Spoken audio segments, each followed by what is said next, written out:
Aujourd'hui, nous parlerons de Palastrozzi, fera une deuxième commande pour la sacristie de la Santa Trinita, cette jolie église de Florence, où il a l'intention de mettre un très beau rétable dans la sacristie.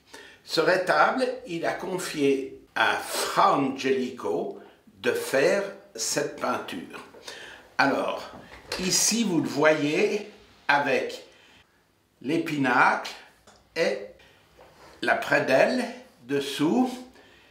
Ici vous avez tout le tableau qui a été peint par Fra Angelico, et afin que la lecture de ce tableau soit plus facile, nous l'avons pris comme cela. Alors ici on voit mieux plus en détail parce que plus clair. Ici, si vous voulez, le tableau est partagé en trois parties. Au centre, eh bien, il y a la descente de croix du Christ. À gauche, la famille, et à droite, eh bien, il y a les Florentins. Le principal commanditaire est Palastrozzi, avec sa robe bleue et son chapeau rouge, et ici son oncle qui est agenouillé parce qu'il est béatifié, c'est le bienheureux, Alessio Strozzi, c'est son oncle. Ici vous avez des savants de la région de Florence.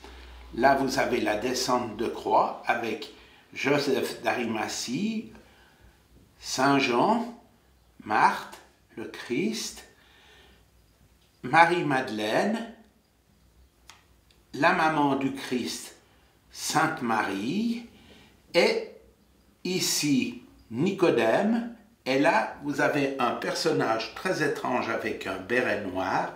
Il s'agit de Michelozzo, qui est un grand architecte florentin et qui est intervenu dans beaucoup de constructions de cloîtres, dont Fra Angelico et d'autres apportaient parfois soit des reproductions dans leurs tableaux, soit ils ont participé à la décoration de ces cloîtres. Voilà donc cette commande avec ici le dénommé Palastrozzi. Ici on voit plus grand pour que vous puissiez bien voir son visage, le visage de ses amis les savants, et il a dans sa main droite la couronne du Christ et dans sa main gauche deux clous issus probablement de la croix. Voilà.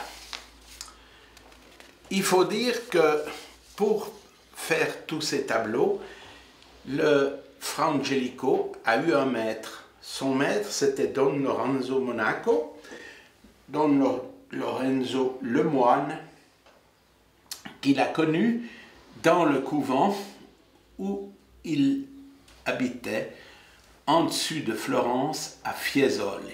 Donc voilà la figure de ce Lorenzo Monaco, et ici on vous a mis une peinture intéressante aussi de Lorenzo Monaco, parce que on voit le festin d'Hérode, ici Hérode, ici Salomé, la tête coupée, décapitée de Saint Jean-Baptiste, que l'on donne à cette demoiselle qui vient de danser au son du violon qu'elle a pour Hérode, et ensuite elle offre cette tête sur un plateau d'or à sa mère, qui elle-même avait réclamé cette décapitation.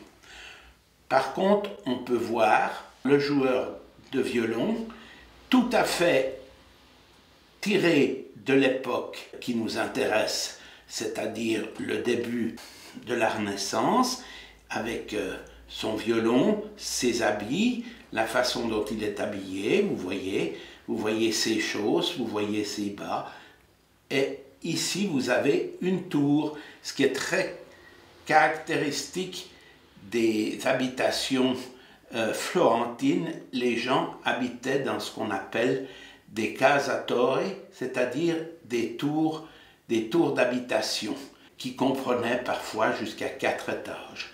Alors voilà, c'est aussi dans ce tableau, on le voit. Ici, comme on disait tout à l'heure, le cloître qu'on a aménagé pour faire le festin d'Hérode. Tableau de Lorenzo Monaco. Voici le Fra Angelico, qui s'appelait d'ailleurs Di Pietro, qui est venu s'installer dans ce couvent dominicain de Fiesole. Il a pris un nom de frère, il s'appelait donc Fra Giovanni di Fiesole, c'est sous ce nom-là qu'il a été béatifié. Il est bien heureux, pas l'oublier, peut-être qu'un jour il sera canonisé. Et là, c'est un portrait qui a été fait, un autre peintre, et qu'il a intégré dans un de ses tableaux. Probablement un de ses élèves. Vous voyez, bel homme. Ici, le fameux couvent dominicain de Fiesole, où il a appris la peinture avec Lorenzo Monaco, et qui existe encore. Nous avons ajouté à cette petite étude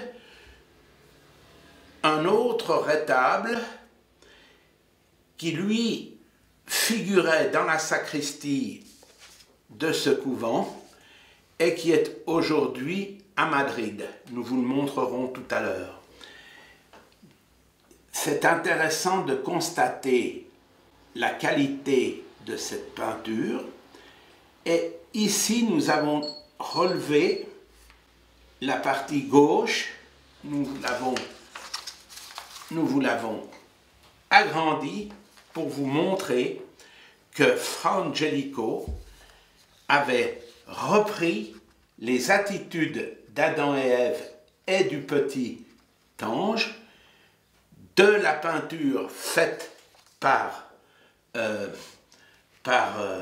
Masaccio à la chapelle Brancacci. Vous pouvez voir qu'il y a les mêmes attitudes. On voit ici Ève, désolée, se tenant la poitrine, Adam, désolé également, avançant, pieds nus, et sortant du jardin d'Éden.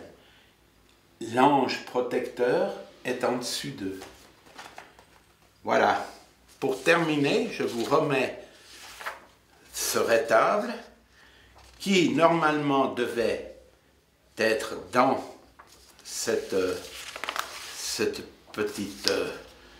dans ce petit couvent de Fiesole, et il est conservé à Madrid, au Prado, et ce contraste, je pense que vous le saisirez aussi.